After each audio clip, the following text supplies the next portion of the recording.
예나 지금이나 부동산은 늘 문제입니다. 조선 부동산 투기자들의 땅 싸움, 명당 리뷰입니다. 알고 싶으셨어.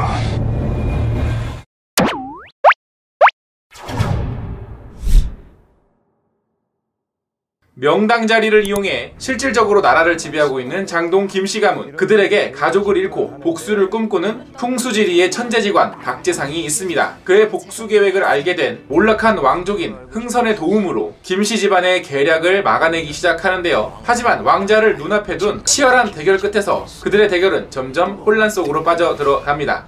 역학 시리즈 중에서 풍수를 소재로 한 사극 드라마 영화입니다.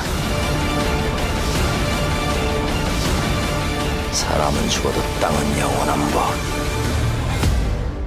안녕하세요. 같이 영화 보는 남자 엉준입니다.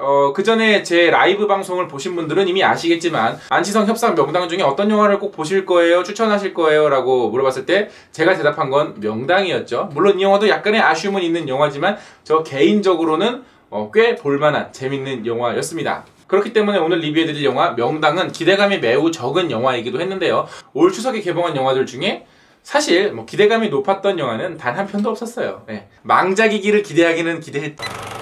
일단 명당의 장점은 이야기를 쫀쫀하게 진행하면서 시종일관 새롭게 등장하는 캐릭터들의 매력으로 상황들을 풀어나가는 영화라는 겁니다. 그러니까 쓸데없이 설명을 장황하게 늘어놓지 않고 어떻게 절약해서 보여주는지를 아주 효과적으로 잘 만든 영화라는 거죠. 이 영화의 시나리오, 이야기의 구조 자체는 다크나이트의 이야기 형식과 상당히 비슷합니다. 이야기가 매우 빠르게 진행이 되고 무대가 시종일관 바뀌면서 그 작은 무대 안에 있는 캐릭터들이 모든 상황을 설명하고 또 그 다음 이야기로 진행하는 영화라는 거죠. 때문에 이 영화는 장면과 장면의 연결에서 개연성이 뭔가 조금 부족하다라는 느낌을 받을 수는 있어요. 그런데 그건 다크나이트에서도 그랬습니다. 조커와 배트맨이 펜트하우스에서 막 싸우다가 레이첼을 떨어뜨려서 배트맨이 구하려고 뛰어내렸는데 그 이후에 배트맨은 조커도 잡으러 가지 않고 조커도 배트맨을 잡으러 가지 않고 조커가 그렇다고 도망을 간 것도 아니고 분명히 같은 공간에 있는데 갑자기 장면이 바뀌면서 다른 이야기로 진행이 되죠. 둘 다 서로 싸우거나 쫓거나 하는 장면이 이어졌어야 되는데 그러지 않고 그런 생각을 할 새도 없이 바로 다음 장면으로 넘어가면서 이야기의 흐름을 자연스럽게 따라가 버리게 된 영화였다라는 겁니다. 근데 사실 다크나이트에서 그 장면이 제일 이해가 안 되긴 했어. 아니 조커가 저 위에 있는데 왜 안 잡으러 가고 왜 거기서 이제 하비덴트는 괜찮아 이러고 있어. 이 영화 명당의 이야기 구조도 바로 그렇다라는 겁니다. 중간에 연결 생각할 틈도 없이 그냥 계속해서 이야기의 흐름을 따라가는 영화라는 거예요. 또 그만큼 이 영화는 각 장면의 밀도가 굉장히 높아서 중간중간 새롭게 등장하는 캐릭터들이 정말 많은데요. 그런데 모든 캐릭터들이 입체적이고 성격 또한 굉장히 또렷합니다. 물론 그걸 이끌어 나가기 위한 소품처럼 쓰이는 캐릭터이기는 하나 단순한 소품처럼 느껴지는 게 아니라 그 캐릭터 각자마다 철학이 있고 그 목표, 동기 이런 의식이 또렷해서 사람처럼 느껴지게 된다라는 거죠. 애매하게 이용되는 캐릭터는 아니었다라는 겁니다. 거기다가 배우들의 연기력들도 정말 훌륭하고요. 연기 디렉팅도 굉장히 좋았어요. 오히려 감초 역할이었던 유재명 씨가 이 영화에서는 가장 심심하게 느껴질 정도였죠. 근데 실제로도 굉장히 심심한 캐릭터기는 해요. 때문에 이 영화는 인물 위주의 연출을 하고 있어요. 왜냐면 이야기 자체가 인물 중심에 서사니까 그런 겁니다. 화려한 액션이나 미장센이 뛰어난 영화이거나 사건의 설정이나 혹은 장르적 클리셰 이런 것들이 이야기에 영향을 끼치는 영화가 아니라 캐릭터들이 각각 가지고 있는 자신들의 목적 그리고 그들의 동기로만 이야기가 진행되는 영화이기 때문에 그렇습니다. 그래서 이 영화는 배우들의 연기력 대결을 펼치는 그런 재미가 있는 영화이기도 하고요. 감정선이 변화할 때마다 거기에 맞게 딱 흘러나오는 음악. 근데 사실 음악이라기보다는 그 감정을 표현하는 효과음에 가까운데 그 음악 역시도 그 긴장감 분위기 이런 걸 살리는데 한몫하고 있어요. 그렇기 때문에 이 영화에서 돋보이는 배우들에 대해서 얘기를 안 할래야 안 할 수가 없는데요. 악역인 백윤식과 그리고 처음 등장했을 때와 결말부에서 달라지는 캐릭터를 연기했던 지성씨가 이 영화에서는 가장 눈에 띄는 배우들이었습니다. 물론 중간에 등장하는 또 다른 풍수지리가인 정직원 역할의 박충선 씨도 와우 의외의 놀라움을 자아내는 캐릭터였어요. 소름 끼치기도 하고. 백윤식 씨가 맡았던 캐릭터는 기존에 그가 맡았던 악역 연기와 크게 다르지는 않지만 그 김좌근이라고 하는 캐릭터 자체가 만들어내는 위압감, 존재감이 정말 훌륭합니다. 특히 이 캐릭터는 영화의 중반부까지 긴장감을 극대화시키는 존재이기도 한데 이게 어떤 느낌이냐면 남한산성에서 본 나의 신념이 너무 강해서 상대의 신념을 무너뜨리려는 캐릭터. 그런데 상대의 신념들이 다 무너져 버리는 그런 캐릭터가 이 영화에서는 굉장히 훌륭하게 표현이 되고 있어요. 또 지성씨가 맡았던 캐릭터는 흥선입니다. 네, 여러분이 아시는 바로 그 흥선. 사실 그래서 이 영화는 결말이 충분히 예상이 돼요. 그리고 그럴 수밖에 없어. 이게 뭐 역사를 소재로 해서 뭐 가상의 역사로 가는 이야기는 아니잖아요. 물론 이 영화에 나왔던 소재들이 뭐 좀 많이 각색이 된 거긴 하지만 뭐 흥선이 흥선 대원군 될 테니까 뭐 그렇잖아요. 뭐 뻔하잖아. 그래서 뻔하기는 한데 지성씨가 연기를 워낙 잘해서 흥선이라는 캐릭터가 가진 야욕, 그 냉철한 성격, 뭐 이중적인 잣대 이런 것들이 굉장히 잘 드러나고 있죠. 물론 그게 우리가 이 인물의 결말을 알고 있기 때문이기도 한데 그래서인지 그의 연기가 훨씬 더 돋보이고 입체적으로 느껴졌던 것 같아요. 이 영화의 중요한 소재인 명당에 대한 설정, 풍수에 대한 묘사도 가볍기는 하나 흥미롭게 진행이 됩니다. 단순히 땅과 집의 위치에 대해서 그냥 이런저런 뭐 우리가 좀 공감하기 어려운 이야기만 하는 게 아니라 집 안에서의 가구 배치나 뭐 사람의 심리에 대해서도 알려주고 있고요. 초반부에는 쉽고 가볍게 이 설정에 관객들이 어느 정도 수긍하고 이해하고 빠지게끔 만든다라는 겁니다. 거기다가 땅과 그 가치에 대해 얘기하는 그런 내용들은 지금의 부동산 투기의 내용들과 겹치면서 영화를 보고 나오면 어느 정도의 이야기할 거리도 만들어주죠. 마지막으로 이 영화의 장점은 우스꽝스러운 장난을 치지 않는다는 거예요. 중간에 갑자기 막 꺾기춤을 추면서 뭐 어디 페이스북에 짤방으로 만들어가지고 영화의 내용과는 하등 관계없는 장면인데 마케팅 팀에서 딱 써먹기 좋은 소스 정도를 뽑아내기 위한 장면이 이 영화에는 없습니다. 심쿵하게 만드는 대폭소 댄스 짤 뭐 해가지고 막 이런 SNS 막 이런 데 돌아다니잖아요. 없어요, 이 영화에는.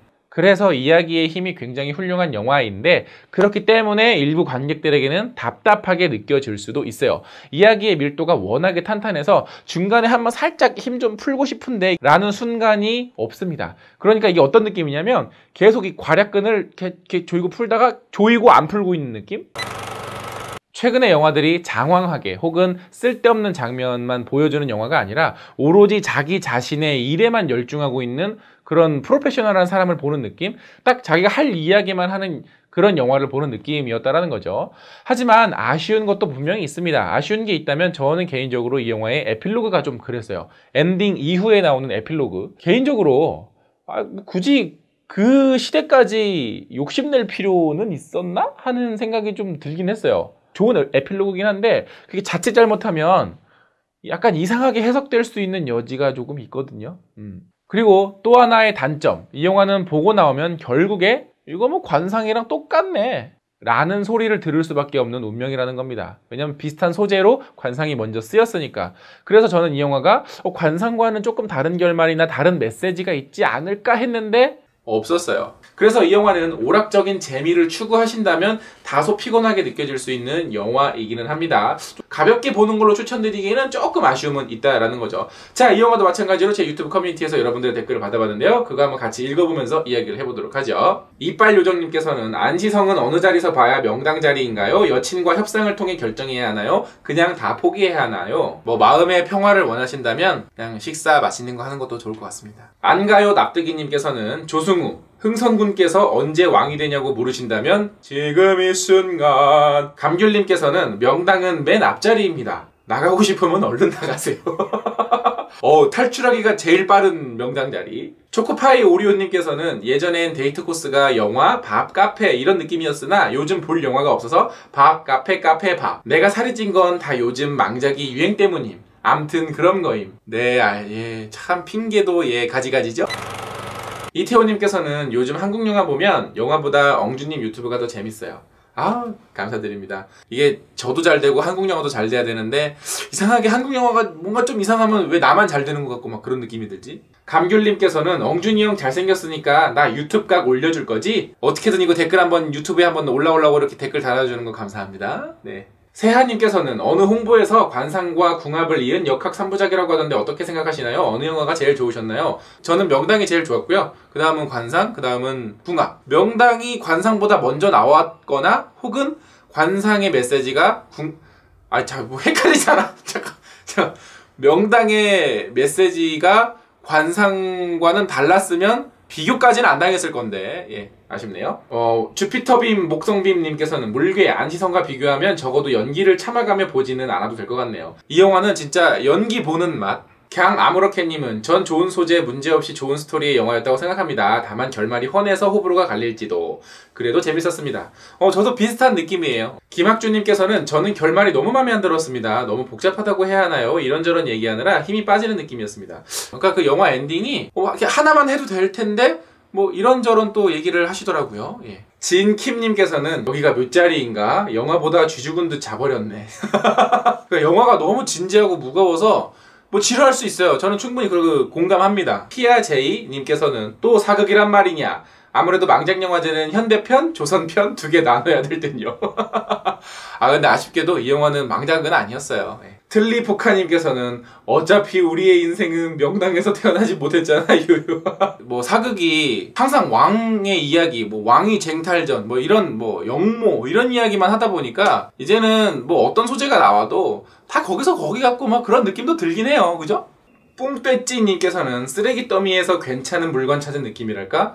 쓰레기 더미에서 물건을 찾았다는 거는 그것도 쓰레기긴 하나 뭐 그런저런 쓸만한 물건 뭐 이런 느낌이라는 거잖아요. 참 이게 안타깝습니다. 추석 때는 마음 편하게 그래 이 영화 참 좋은 영화야 라고 보러 갈 영화가 없다는 거. 뭐 저한테는 뭐 나름대로 괜찮고 재밌는 영화긴 했지만 참 안타깝습니다. 이제 추석은 영화 비수기가 되지 않을까라는 안타까운 생각도 좀 드네요. 자, 이렇게 제 리뷰에서는 여러분들의 댓글도 받고 있으니까요. 구독 후에 유튜브 커뮤니티 확인해 주시는 거 잊지 마시고 구독 버튼 아직 안 눌렀으면 구독 버튼 꼭꼭 눌러주세요. 그 옆에 있는 종 버튼 클릭해 놓으시면 누구보다 빨리 엉준의 영상을 감상하실 수 있습니다.